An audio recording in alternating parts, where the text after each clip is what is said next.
नमस्कार, आप देख रहे हैं सी न्यूज भारत। मैं हूं आपके साथ स्नेहा सिंह। वक्त हो चुका है न्यूज आवर का।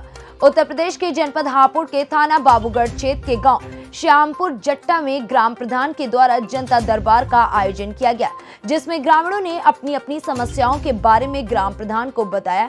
वहीं ग्राम प्रधान पति और प्रधान मधु बाला ने ग्रामीणों को आश्वासन दिया है कि गांव में काम जल्द ही शुरू हो जाएगा।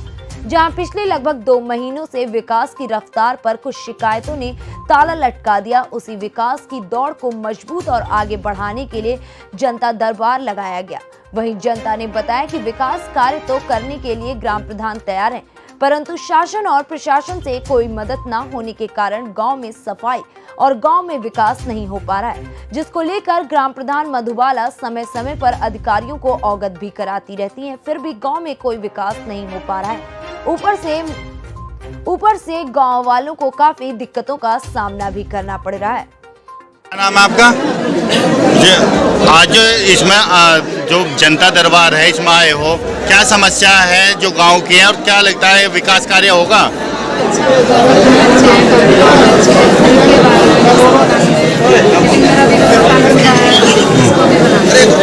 अच्छा, क्या नाम है आपका? मिथिलेश जी, आप यहाँ पे आई हो, किस लिए आई हो?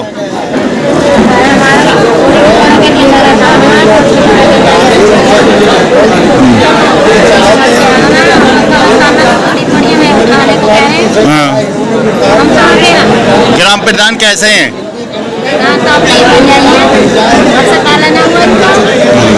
जो भी प्रधान काम करवा रहे अच्छे करवा रहे, बोले सही करवाएं। क्या नाम है आपका? मेरा नाम मधुबाला। अच्छा, एक आरोप लग रहा है कि आप विकास नहीं होने दे रहे या कुछ लोग आपको कह रहे कि विकास नहीं कर रहे हैं, क्या कहना है आपका? आज प्रेस कॉन्फ्रेंस रखी है, किस मामले को लेकर रखी है? पूरे पटवारी जो आया है ये हमारा काम करने हमें नई पटवारी की जरूरत है। जैसे भी हमने अभी तालाब साफ कराया है, उसके बाद हमने उठा के गड्ढों में करवाई है, उसमें भी लगाया गया है। और एक मेरे प्रतिभा ने बोला है कि ये साइन करते हैं मेरे, तो साइन मैं ही करती हूँ, ये नहीं करती, इसे भी झूठा आरोप हमारे पे लगाया। तो क्यों लगाए जा रहे हैं आरोप आप पर? ये तो जी वही जानते हैं क्यों लगाया जा रहा है। जब मैं करती हूँ साइन तो वो आरोप क्यों लगा रहे हैं? ये वही कुछ पटवारी उनकी रिश्तेदार है, कैसे है ये भी मैं जानती कि सब वो कर रही है या ये कर रहे हैं।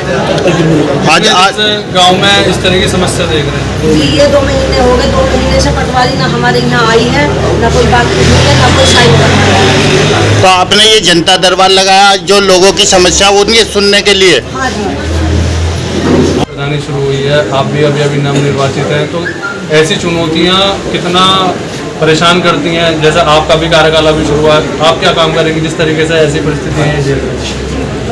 हमारा तो काम चल रहा है, चला हुआ है, विकास करना हमारा उद्देश्य है। अंदर का काम तो चल रहा है। तो जैसे सहयोग नहीं मिल पा रहा है प्रशासनिक इन्हें, तो उसमें किस तरीके से मदद आप इनकी करने वाले?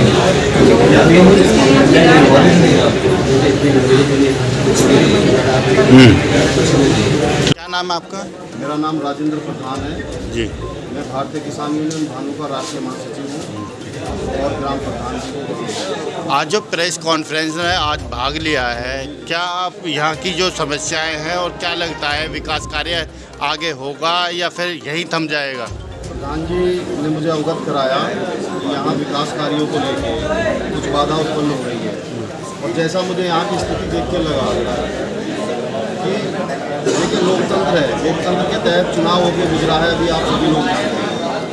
तो लोकतंत्र द्वारा चुनी गई ये ग्राम की सरकार है, जनादेश है, इसका सम्मान सभी को करना चाहिए। लेकिन अभी कुछ लोग जो चुनाव हारे हैं वो शायद हार को भी बचा नहीं पा रहे हैं।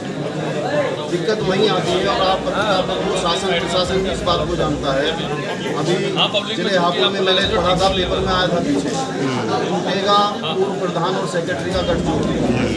तो शासन और प्रशासन इस चीज़ को जानता है कि पूर्व प्रधान जो आए होंगे, जो सचिव पहले से उनका उनसे बिल्कुल गठजोड़ रहा हो, क्योंकि बिना कोऑपरेशन के दोनों सचिव हमको चलते ही नहीं। एक सचिव हमारा लेखपाल होता है, एक सचिव हमारा ये सेक्रेटरी होता है।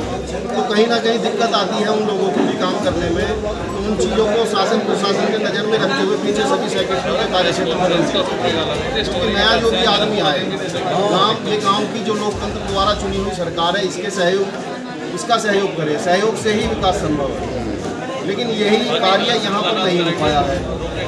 वही शासन है, वही प्रशासन है, वही सरकार है। सरकार की मंशा है, लेकिन कुछ अधिकारी हैं जो उसको पलीता लगाने पर हम इस चीज़ को मानते हैं। शासन प्रशासन ने माना कि ये गठजोड़ टूटना चाहिए।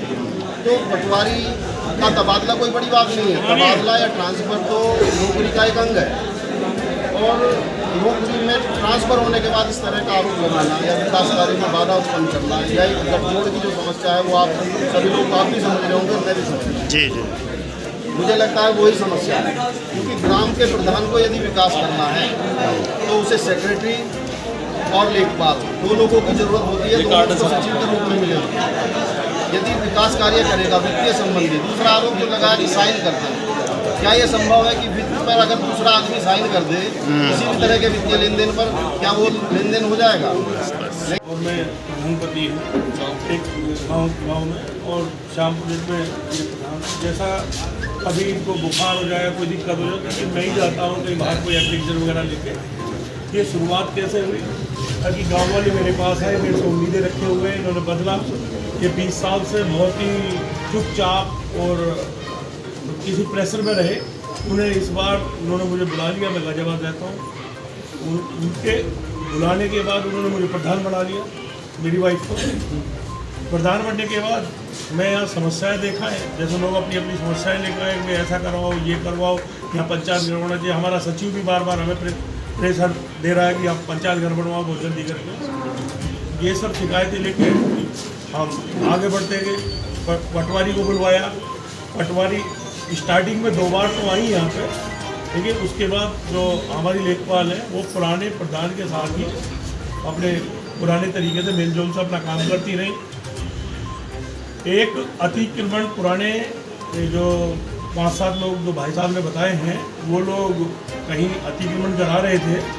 उस अतिक्रमण का मुझे कंफर्म हुआ। मैंने एसडीएम साहब को, तहसीलदार जी को और अपने लेखपाल जी को बाई SMS मैंने खबर दी कि कोई अतिक्रमण हो रहा है।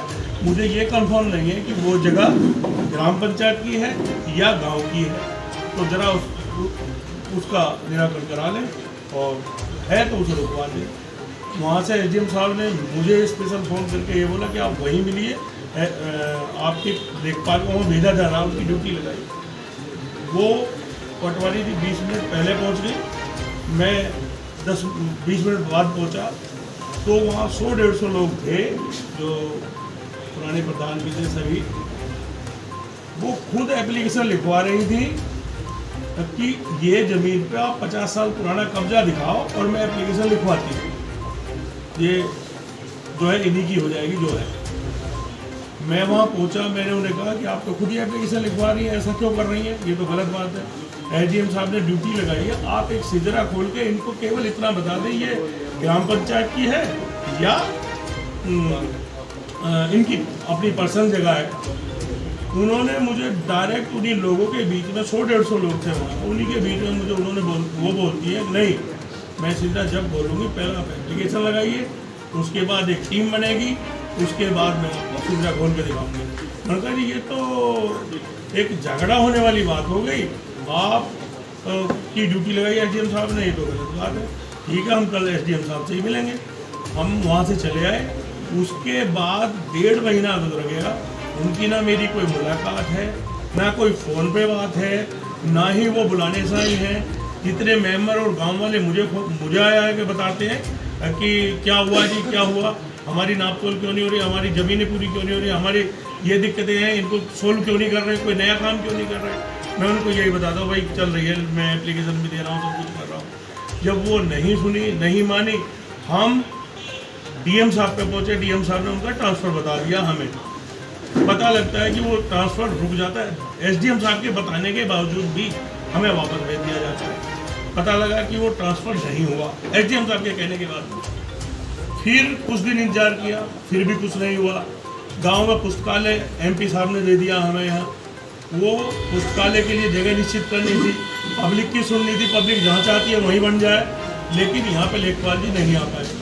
फिर हम डायरेक्ट 25 तारीख को एप्लीकेशन लेके मैं भाई साहब को साथ लेके, क्योंकि मैं पहली बार गांव में इस तरीके के काम में आया हूँ। मैं तो छोटा सा बिजनेस अपना गाजियाबाद में करता था।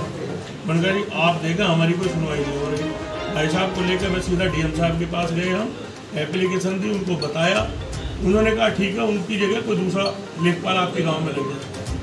डीएम साहब ने अगले दिन ही 26 तारीख को 25 तारीख को लगभग हमारी एप्लीकेशन के आधार पर उन्हें बुलाया होगा या जो भी बात होगी, उन्होंने हम पे 1.5 महीने बाद लालछन लगाए और उनको एप्लीकेशन दी होगी। डीएम साहब का मेरे पास तुरंत फ़ोन आता है। डीएम साहब को मैंने यहाँ से ही सारी हिस्ट्री बताई, उनकी समझ में जो भी मालिक है जिले को, और उन्होंने उनका ट्रांसफ़र कर दिया। फिर 28 तारीख को मुझे एक पर्चा मिलता है जिसमें क्लियर होता है, मुझे पता लगता है कि वो कहती है कि साइन भी तुम खुद ही करते हो। ये लालछन लगाया, एक लालछन लगाया कि तुम धमकी देते हो, एक लालछन लगाया सरकारी काम में बाधा। जब सरकारी काम तुम कर नहीं रहे तो मैं बाधा कहाँ डाल रहा हूँ?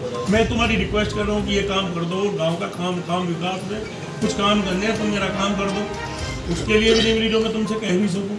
और वो इस तरह के लालछन लगा के डीएम साहब का एक लेटर आता है। मैंने वैसे उनका एक जवाब दिया है, वो एविडेंस जहाँ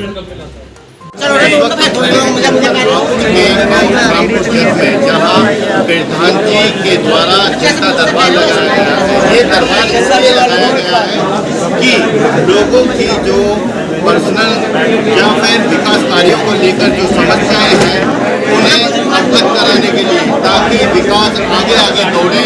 और ग्रामीणों से हम इसी मुद्दे को लेकर बात करते हैं। क्या है पूरा मामला? क्या नाम आपका? भाभी जी, क्या मुद्दे हैं यहाँ जो विकास के लिए?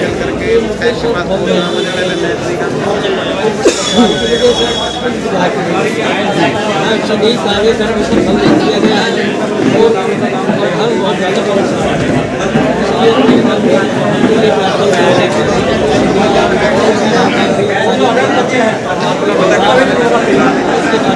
जो दलित लोगों के विधायक कौन पार्टी थे यहाँ पर? बड़े उच्च अधिकारी क्या विकास कार्य में रोड़ा बनाना है, जैसा ग्रामीणों ने बताया?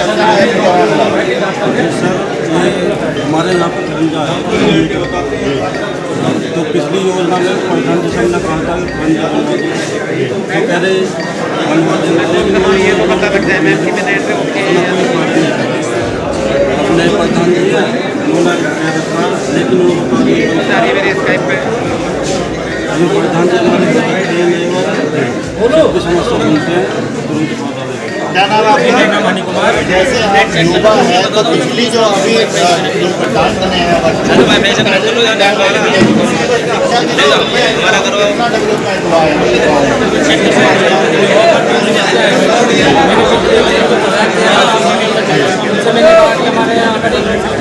स्कूल है और वहाँ पे खरंजा है, वो हर वर्ष आने के साथ है।